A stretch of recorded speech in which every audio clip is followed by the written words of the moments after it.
This world is not what you think it is.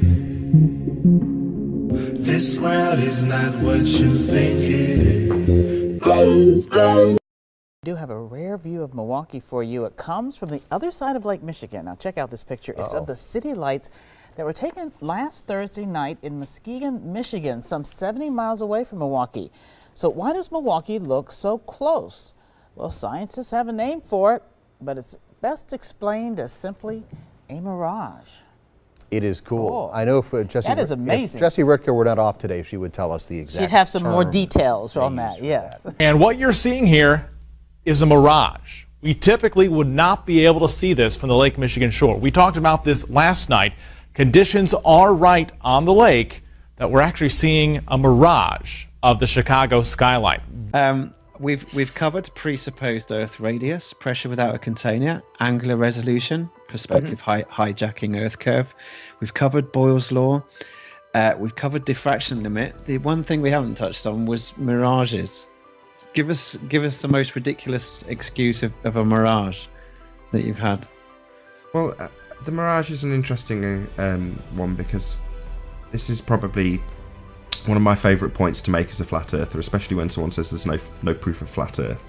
So I'll give you an example. We'll use Ranty and one of his images. So he has a picture of a clock tower at about 20 miles at Barrow-in-Furness, and it's just a picture of a clock. Now, as a flat earther, I look at this picture and say, clock at 20 miles.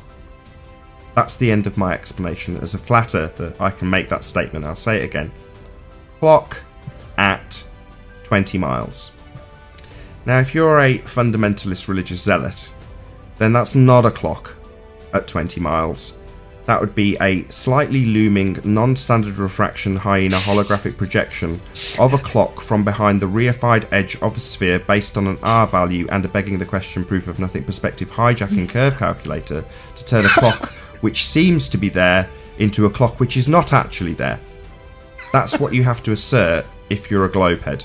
So it's not a clock, it's a holographic projection of a clock from behind the reified edge of an Earth curve based on a begging the question proof of nothing perspective hijacking curve calculator.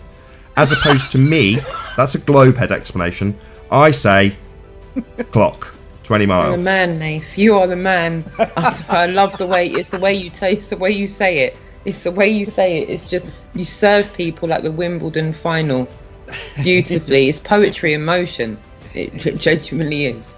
It is. A soundbite classic.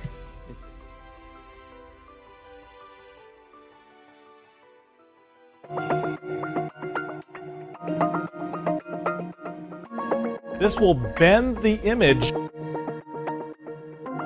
of that skyline back towards the viewer. This will bend the image of that skyline back towards the viewer. This will bend the image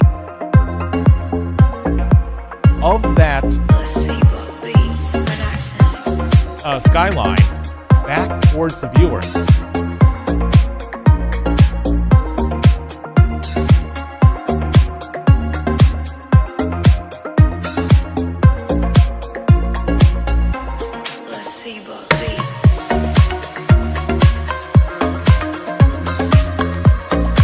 Where it's like pear-shaped.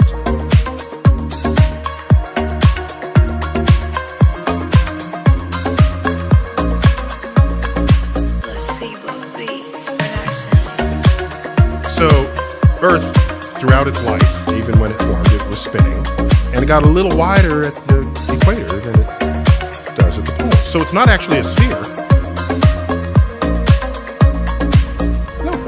No. It's oblate, and officially it's an oblate spheroid. That's what we call it. No.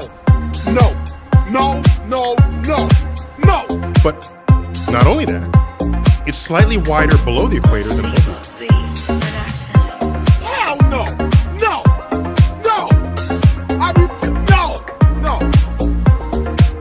In fact, as I was talking to the folks from Sempra, they were explaining that this location is almost optimal for solar power generation. Not only because transmission lines were already here. The sun is traveling. And there's no haze. It's absolutely clear. And so this is an extraordinary opportunity for the community. This will bend the image.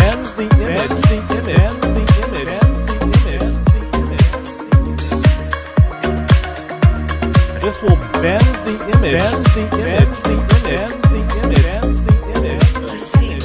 A little chubbier. Yeah. Chubby's a good word. It's like pear-shaped. This will bend the image of that skyline back towards the viewer. If some of these folks were around when Columbus set sail, and if these guys were around when Columbus set sail, they must have been founding members of the Flat Earth Society. They'd be charter members of the Flat Earth Society.